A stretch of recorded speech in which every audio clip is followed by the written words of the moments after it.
Last time I had just entered Hailfire Peaks, and I'm going to go ahead and challenge the boss pretty much immediately, because if I don't, then it'll be very annoying. It'll add to the challenge, so technically speaking, I probably shouldn't fight the boss yet, but it'll also be far too annoying for me to cope with. So anyway,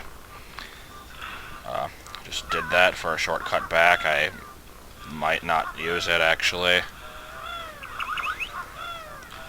And then we can use this flight pad to hopefully avoid a painful doom. Yeah, like that. Get in there. Okay. That's the only way to get up there. It's not like I'm just cheating to fly up here and skip half the level. There's no other way to get here. Anyway, time for a confrontation.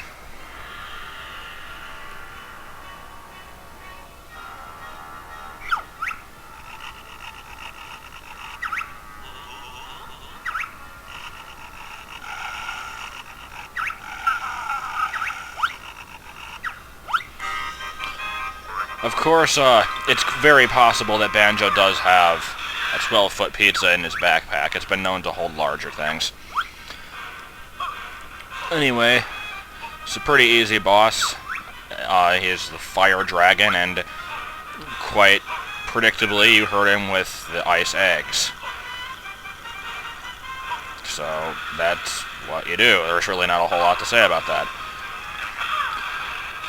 And anyway, just going to use this cannon a few times before I go on to show how to do this the faster way. Because normally you only get in one hit, and then he does this, which is incredibly easy to dodge.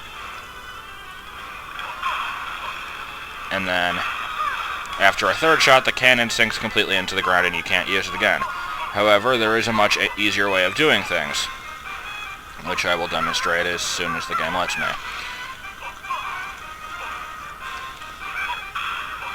Because, yeah, if you fart the eggs into it, you can get out more of them and do damage faster.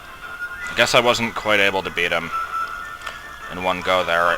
It's odd. You can usually get in 3 hits. Maybe not for the last one. I'm not sure. Anyway,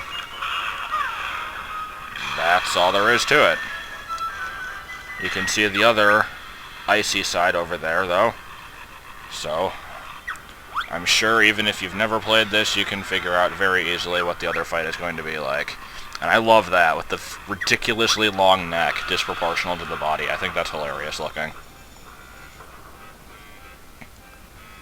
Ooh, have we got the... Is this the mixed music? I can't tell. I don't know, it's still hard to tell. I don't think it is, actually.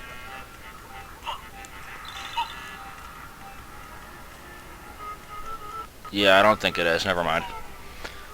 Sorry for the quietness and whatnot. I was just making sure didn't miss out on the cool music.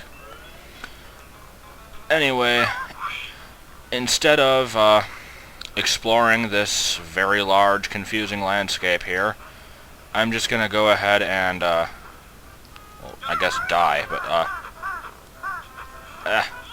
I didn't even mean to activate that warp pad, but that's very nice. I'm going to head into the other side of the level and take care of his brother, just to get both of the bosses out of the way right off the bat. Once all that's taken care of, in the next segment I can actually do some exploration without fear of getting hit. Alright, there's a cutscene here too. With text I can't speed up, so there we go. Yep. I hinted that these guys would be back. If by hinted I mean like flat out said it.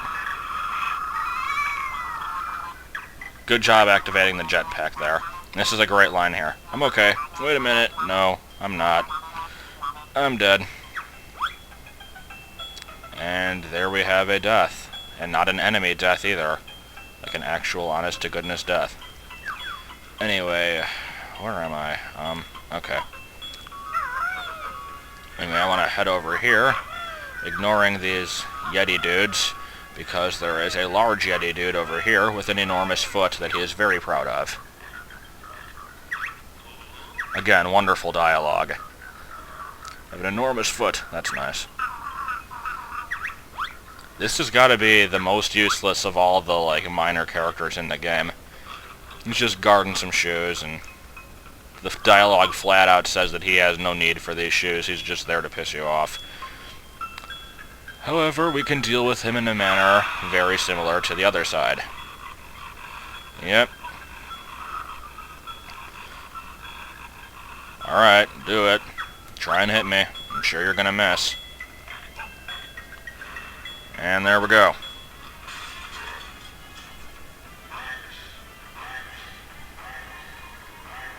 Gotta love the echo. There's really not a lot to say about this. It's just so bizarre. I don't know why, but that part of the game always seemed really weird to me. Anyway, let's go ahead and grab these shoes as soon as another hail ball comes. Okay, maybe it's not going to come. Or maybe it is. Never mind. Anyway, I want to reach the place where I'm supposed to use these. Hopefully this time I actually know where I'm going. Because the last time I recorded this with Jordan and Jonah here, I screwed up a lot. But anyway, I gotta take them up here. Once again, the boss is doing themselves in. I can use another one. And 3 guesses what kind of egg we used to beat this one. You've got an identical boss fight, except he's twice as hard, which is not saying much. But here we go nonetheless.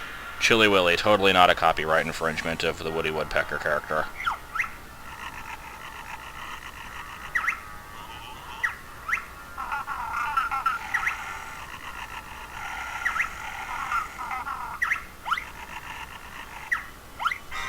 Okay. So, like before, let's go ahead and give him a taste of his brother's medicine, I suppose. Ignoring the stupid, cool, meaning cold puns, I'd say this is the cooler of the 2 dragons anyway. I've always preferred ice over fire. Not entirely sure why. It's a little easier on the eyes, I suppose. Anyway, as you can see, this one's a bit faster with the lick attack, but that doesn't make it a whole lot more threatening, really. Getting over the gaps is a little bit tricky if you don't time it right, but it's still not a problem. Let's see. Yeah, so you can get 3 hits in on that. Beat this guy in about a third of the time it would normally take.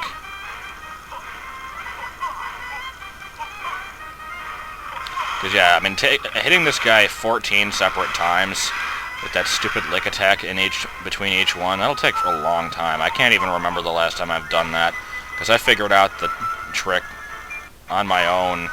I'm sure a bunch of other people figured it out too, but whoops. Just, I don't know. And there we go.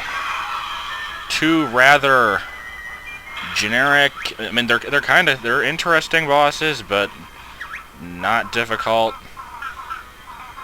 I don't know. Of course, gives you the jiggy for no real reason. You could just take off and not give it to you and be like, screw you, you can't beat the game 100%. That was an unnecessarily long shot showing that jiggy. He's going to the McJiggies. I believe they said you couldn't take McJiggies into Jiggy Wiggy's temple. Wait, no, they said that was the only food that you could take into it. Never mind.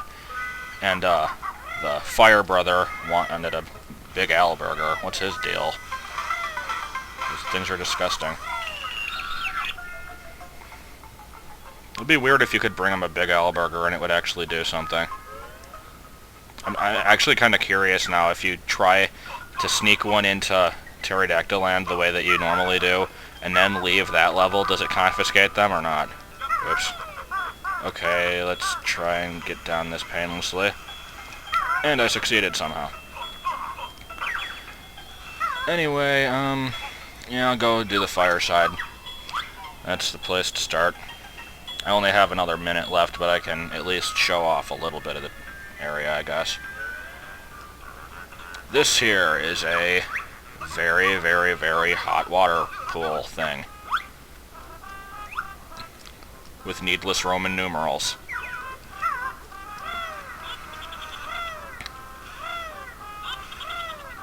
And here's a very out-of-place sort of area.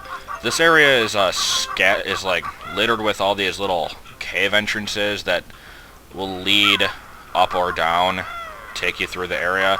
This is the only one that isn't a direct warp sort of thing. You have to actually go through it, and it contains notes, and it's a bit easy to miss, really. And I think I'm heading to what will be a dead end, but we'll see. There's notes. Gotta get the notes. Yeah, there's a jam jar silo over there, which I can't use because it is banjo only. So, let's just head in here, why not? So next time I'll see you in wherever this thing takes me.